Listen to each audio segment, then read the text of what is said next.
Hindi na makalaya, dinadalaw mo ko bawat gabi.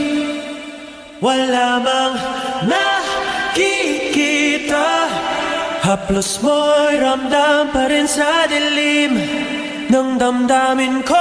Hindi mo ba? Hops, bago yan, magsimula muna tayo sa una. Ngayong araw mapalaan dito ng ating Sagada trip. At ngayong araw ay pupunta tayo sa Marlboro Hills, Eco Valley at Blue Soil. Kung mapapansin nyo nga dyan guys, no? Sobrang dilim ng paligid. Buti na lang may mga dala kami mga flashlight. Pero kung wala kayong dala, itutrovide din naman ang mga tour guide na magbigay ng flashlight lalo na sa mga ganitong lakad.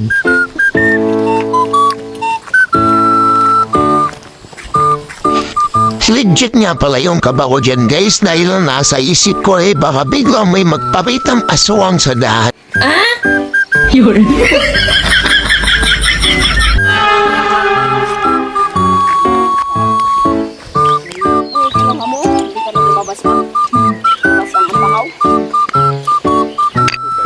Yung isang kasama namin sa likod di ko alam kung humihinga pa ba.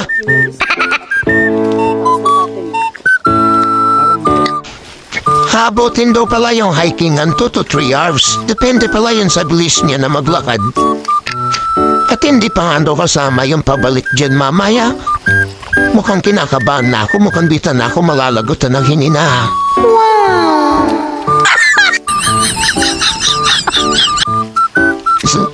First time ko nga pala umakyat ng bundok. Pero nung matapos namin to, di ko na alam kung maulit pa ba ako.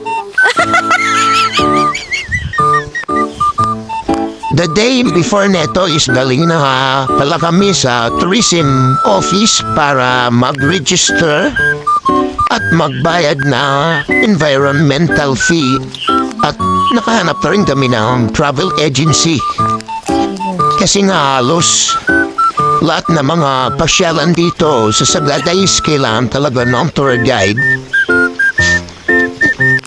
Kasi nga medyo delikado yung mga pasyalan nila dito, lalo na yung mga daan.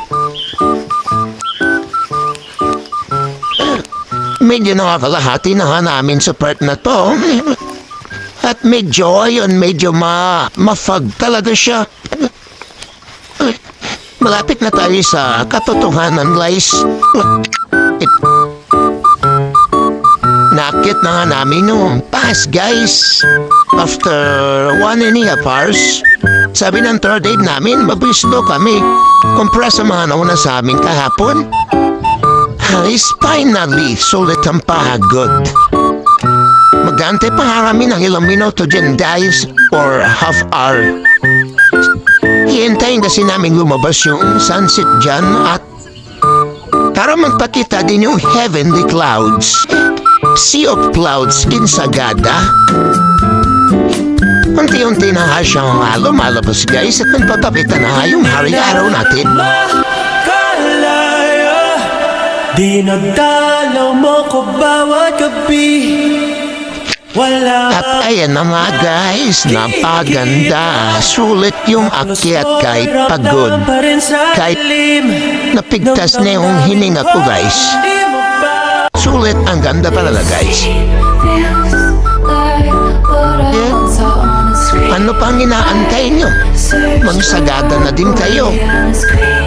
Pahipahinga din. Huwag puros trabaho.